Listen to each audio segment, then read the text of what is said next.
اس سے پہلے جو ہم نے مرکب اضافی پڑھے تھے ان میں 2 اسم آتے تھے، اور وہ جو 2 اسم ہوتے تھے وہ پہلا والا نکرہ ہوتا تھا اور دوسرا والا معرفہ ہوتا تھا۔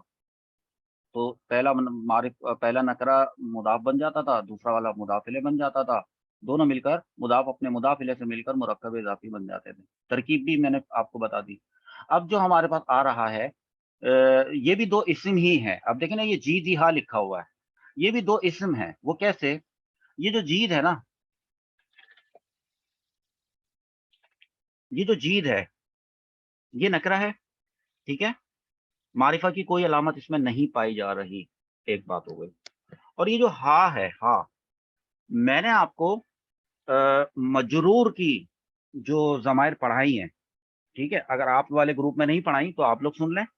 اگر آپ والے گروپ میں نے مجرور کی نہیں پڑھائی تو میں نے آپ کو منصوب کی تو پڑھائی ہوگی نا، ضمیر منصوب متصل تو پڑھائی ہوگی آپ کو، جس میں ہو، ہما، ہم، ہا، ہما، ہننا، کا، کما، کن، کی، کما، کننا، یا نہ، یہ تو آپ کو پڑھائی ہوگی۔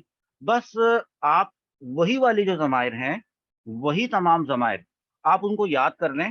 جب کبھی وہ ایک ایسے مقام پر آئیں جہاں پر جو مقام ہو جر مجرور ہونے کا، وہ ضمائر جو وہ مجرور ہوتی ہیں، وہ بس وہی ضمائر ہیں۔ اس کو آپ یوں کر لیں، جیسے مثال کے طور پہ اگر میں آپ سے یہ کہتا ہوں کہ آپ بتائیں کہ یہ ہا ضمیر کون سی ہے، تو آپ کہیں گے کہ یہ ہا ضمیر ہے، مجرور ہے، متصل ہے۔ تو اب آپ کے مجرور کہنے پر اگر میں آپ سے یہ سوال پوچھوں کہ آپ نے اس کو مجرور کیوں کہا ہے، تو آپ بتائیں گے کہ اصل میں ترکیب میں، جی ہا کی ترکیب میں یہ ہا جو ہے یہ مضاف الیہ واقع ہو رہا ہے، یعنی مضاف الیہ بن رہا ہے۔ تو اس کا مطلب ہے، اور مضاف الیہ تو ہمیشہ مجرور ہوتا ہے، تو اس کا مطلب ہے یہ ضمیر بھی مجرور ہے۔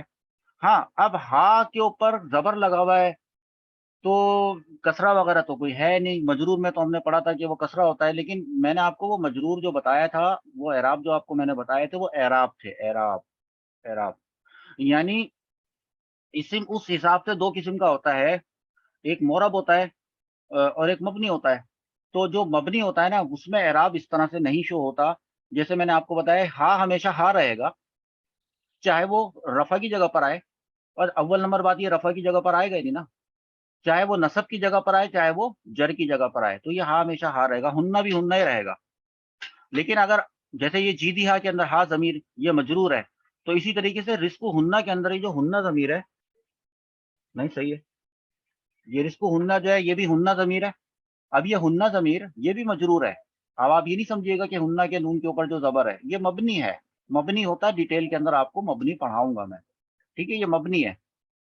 اور مبنی میں بھی یہ مشابہ مبنی ہے، اور مشابہ مبنی اور اس طرح کی ٹرمینالوجیز آپ کو پتا ہے میں بہت کم استعمال کرتا ہوں، جب تک اس کی ضرورت پیش نہیں آتی ہے تو میں ایسی اصطلاحات استعمال نہیں کرتا ہوں۔ تو ابھی اس وقت ضرورت نہیں ہے اس کی، لیکن آپ کو اتنا پتا ہونا چاہیے کہ یہ ہننا ایک ضمیر ہے اور یہ ضمیر مجرور ہے، ایک بات۔ اسی طرح کہ رحمتہ کے اندر جو یہ ہو ہے یہ ایک ضمیر ہے اور یہ مجرور ہے۔ اسی طرح قلوبہم کے اندر یہ جو ہم ضمیر ہے یہ مجرور ہے۔ اسی طرح سمعہم کے اندر بھی ہم ضمیر مجرور ہے، ابصارہم کے اندر، شہداءکم اس کے اندر۔ اب اس کی ترکیب کس طرح سے آپ نے کرنی ہے وہ ترکیب آپ سن لیں، ان کو تو دوبارہ جوڑ دیں آپ، یعنی اس کا اتصال کر دیں، اس کو متصل کر دیں، جی ہاں۔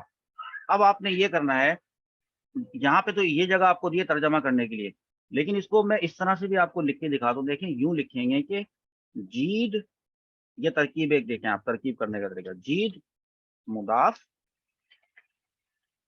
اوکے،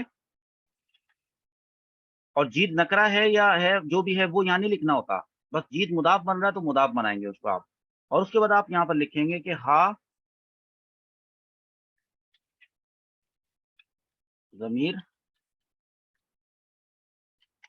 اب ضمیر کو ڈیفائن کر دیں تھوڑا سا، بجائے سے کہ اس کو ڈائریکٹ مضاف لے لکھیں، ہا ضمیر مجرور متصل، ہا ضمیر ایک مجرور متصل ضمیر ہے، ٹھیک ہے، یہ بن رہی ہے کیا؟